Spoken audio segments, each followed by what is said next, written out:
ഒരു പട്ടാഴി മാധവൻ. കേട്ടോളെ, നീ പഠിച്ചോ പഠിപ്പിച്ചൊക്കെ ഇന്നത്തോടെ മതി. എന്നെ ഒന്ന് വിട്, ഞാൻ വരുന്നില്ല. എനിക്ക് കല്യാണം വേണ്ട. ഞങ്ങൾ അറിയാതെ എന്ന് മുതലാ നിനക്ക് ഈ മാധവൻ ഉണ്ടായത്?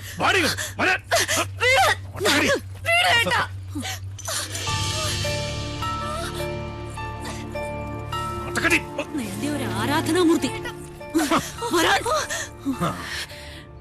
അച്ഛാ, ഞാൻ മിണ്ടരുത്. നീ ഏത് നമ്പൂരിയുടെ ഭാര്യയാകണമെന്ന് ഞാൻ തീരുമാനിച്ചിട്ടുണ്ട്. അതല്ലാതെ ഏത് കാമദേവൻ വന്ന് എന്റെ കാൽ കീഴി കിഴിവെച്ച് സാഷ്ടാംഗം പ്രണമിച്ചാലും വിട്ടുകൊടുക്കില്ല കുത്തൻ. ഈ ടീച്ചറിന് തിരിച്ചു വരില്ല എന്ന് പറഞ്ഞേക്ക്. തടയാൻ ധൈര്യം ഉണ്ടെങ്കിൽ വരാൻ പറ പട്ടാഴി മാധവനോട്. Hello sir.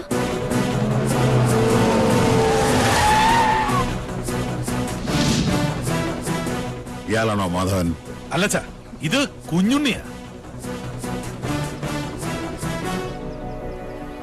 ഇത് ടീച്ചർ സൂക്ഷിച്ചു വെച്ചിരുന്നല്ലേ? പട്ടാഴിയിലേക്ക് വരാൻ ഇനിയും ടീച്ചർക്ക് മനസ്സുണ്ടെങ്കിൽ ഇപ്പൊ ഇതിനകത്ത് ഇറങ്ങണം.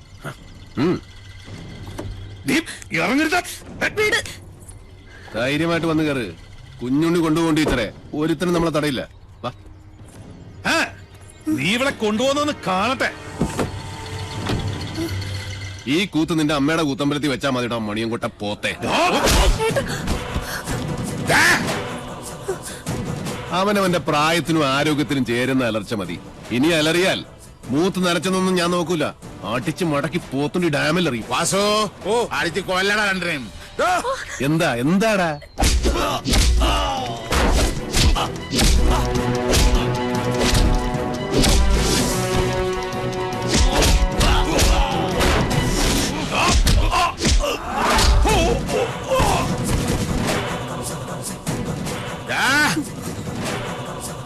ജനിപ്പിച്ച തന്തയെ മോള് തള്ളി പറയണമെങ്കിൽ ഒന്നുകിൽ അച്ഛൻ അച്ഛനല്ലാതാവണം, അല്ലെങ്കിൽ മോൾ അത്രയ്ക്ക് ദുഷ്ടയാവും. ഇതിലേതാണെന്നുള്ളത് തെക്കോട്ട് തലവെക്കുന്നതിന് മുമ്പ് കാരണം ആലോചിച്ച് തീരുമാനിക്കും. രുദ്രാക്ഷം കഴുത്തിലല്ല, മനസ്സിലാണ് വേണ്ടത്. കേട്ടോ മോണിയൻകോട്ട് രാവണം. ഒന്നുകിൽ ഇത് ഇവിടെ വെച്ച് അവസാനിപ്പിക്കണം, അല്ലെങ്കിൽ നമുക്ക് ഇവിടെ നിന്ന് തുടങ്ങാം. രണ്ടായാലും എനിക്ക് വിരോധമില്ല.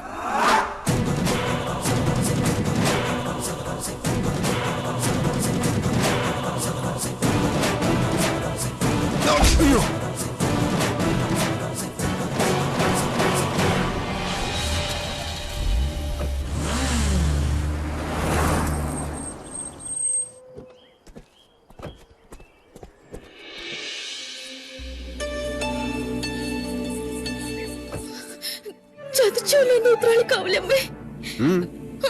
അതാരാ കുഞ്ഞുണ്ണിയുടെ കൂടെ? മനസ്സിലാവണില്ല. അതാണ് ആത്തേമ്മ. ചെന്ന് വേഗം പെർഫോമൻസ് തുടങ്ങിക്കോ. ആരാണാവോ? അമ്മേ. ഹായ്, എന്താ കുട്ടി? ഏതാ? അമ്മ എന്നെ ശപിക്കരുത്. പാർവതി, ഈ കുട്ടി ഏതാ? എനിക്കറിയില്ല, ഞാൻ കണ്ടിട്ടില്ല. ഈ കാണാലോ, അമ്മയ്ക്കും ചിറ്റശിക്കും ഇനി കണ്ണ് നിറയെ കാണാം. ഇത് മിത്ര നമ്പൂതിരി, നമ്മുടെ ഇവിടുത്തെ സംസ്കൃത കോളേജിലെ ടീച്ചറാ. പഠിച്ചത് ഇവിടെ തന്നെ. ആദ്യമേടെ അനുഗ്രഹം വാങ്ങിക്കാൻ വന്നതായിരിക്കും. നന്നായി വരൂ കേട്ടോ. ഏതാ ഇല്ലം? അത് മണിയാമ്പള്ളി. മണിയാമ്പള്ളി മണിയാമ്പള്ളി കേട്ടിട്ടില്ലേ? മണിയാമ്പള്ളി ഇല്ലം കേട്ടിട്ടില്ലേ?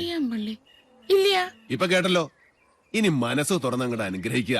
എന്നിട്ട് അമ്മയുടെ അരയിലിരിക്കണ ആ താക്കോൽക്കൂട്ട് എടുത്ത് ടീച്ചറെ ഏൽപ്പിക്കുക. ഈ നിൽക്കുന്നതേ അമ്മയുടെ പുത്രവധുവാ. എന്താ? ബോംബ് പൊട്ടി. ഇനി മുതൽ ടീച്ചറാ ഇവിടുത്തെ ആത്തേമ്മ. ശിവ ശിവ, എന്തായി കാണുന്നത്?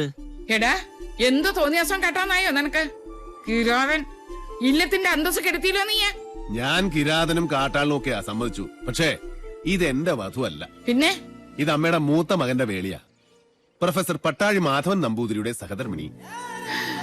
എന്താ ആർക്കൊന്നും മനസ്സിലായില്ലേ? ശിവ ശിവ ചോദിച്ചു നോക്കൂ. ഇവൻ പറയണതൊക്കെ നേരാ? അതെ. മാധവ മാധവ കേശവ. വൈകിപ്പോയി. ഇനി വിചാരണ വിളിച്ചോദ്യമൊന്നും വേണ്ട. വേണം.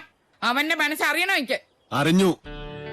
ദുരഭിമാനം വാതുറക്കില്ല, പക്ഷെ വാത്സല്യം മനസ്സ് തുറക്കും. കുഞ്ഞുണ്ണിക്ക് അത് കേൾക്കാം. അതേ കുഞ്ഞുണ്ണി കേൾക്കൂ. ഈശ്വര, പാർവതി ഒന്ന് കിടക്കണം. അയ്യോ അയ്യോ, ആത്തേമ്മ. ഉത്തരം മുട്ടുമ്പോ അമ്മയ്ക്ക് സ്ഥിരമായിട്ടുണ്ടാകുന്ന ഒരു ബോധക്ഷയാ. അതിന് മരുന്നില്ല. ടീച്ചർ മുകളിലേക്ക് വെക്കുള്ളൂ. പാണിഗ്രഹണ മന്ത്രം ചൊല്ലി ഒരാൾ മാളികപ്പുറത്ത് കാത്തിരിപ്പുണ്ട്. കുറച്ച് ദിവസമായി.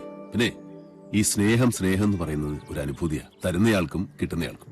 അല്ലാതെ മനസ്സിന്റെ ഉള്ളറകളിൽ ബീജാക്ഷര മന്ത്രം പോലെ രഹസ്യമായിട്ട് സൂക്ഷിക്കാനുള്ളതല്ല. അനുജന്റെ ഉപദേശം ഞാനിക്കിഷ്ടാവില്ല. അതുകൊണ്ട് ടീച്ചറുടെ തലയുടെ മന്ത്രത്തിൽ ഇതൂടെ ചേർത്തൊന്ന് ഓതി കൊടുത്തു നോക്ക്, ചിലപ്പോ ഗുണമുണ്ടാവും.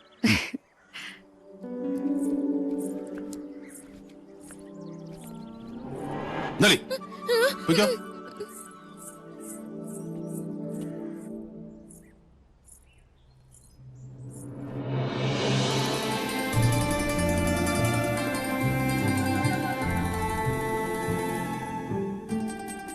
കണ്ടുവല്ലേ, അഗ്നിയാകാനും ഹിമമാകാനും നിമിഷാർത്ഥം പോലും വേണ്ടാത്ത എന്റെ ഉണ്ണിയെ.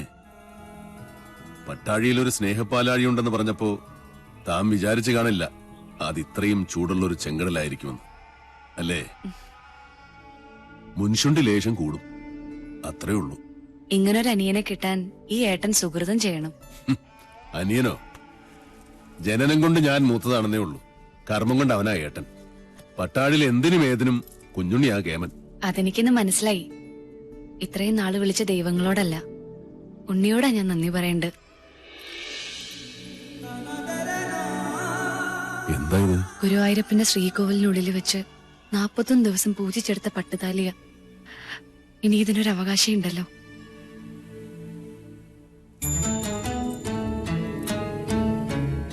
എന്താ ഇയാൾ ഉദ്ദേശിക്കണേ? എന്റെ കഴുത്തിൽ ഈ ചരട് കെട്ടിത്തരണം. ഇപ്പോ ഈ നിമിഷം. കൊള്ളാം. കൊട്ടും കുരവയും അഗ്നിസാക്ഷിയുമില്ലാതൊരു വേളി നടക്കട്ടെ, അതാവും യോഗം. എന്നാലും 1000 കർഗഹോമങ്ങളുടെ ബലമുണ്ട് എന്റെ ഉണ്ണിയുടെ ആശീർവാദത്തിന്. അത് മതി, എനിക്കത് മതി.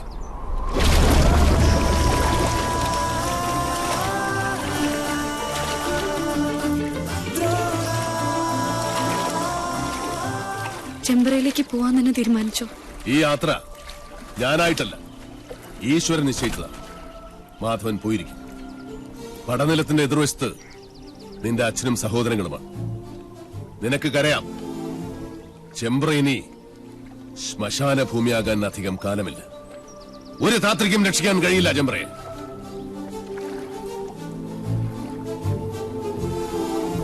പോസ്റ്റ്മോർട്ടം റിപ്പോർട്ട് കിട്ടി. കുളത്തിൽ കിടന്ന് ശ്വാസം മുട്ടി മരിച്ചെന്നാണ് റിപ്പോർട്ട്. നെല്ലൂർ മന വിൽക്കാനൊരു നീക്കമുണ്ടെന്നറിഞ്ഞു. മന പൊളിച്ചു മാറ്റാനേ പ്ലാൻ.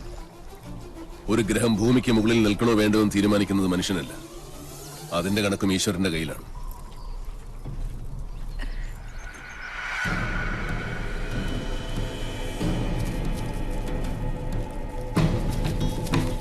ഒന്ന് പെട്ടെന്നാവട്ടെ, നേരെ അങ്ങോട്ടിട്.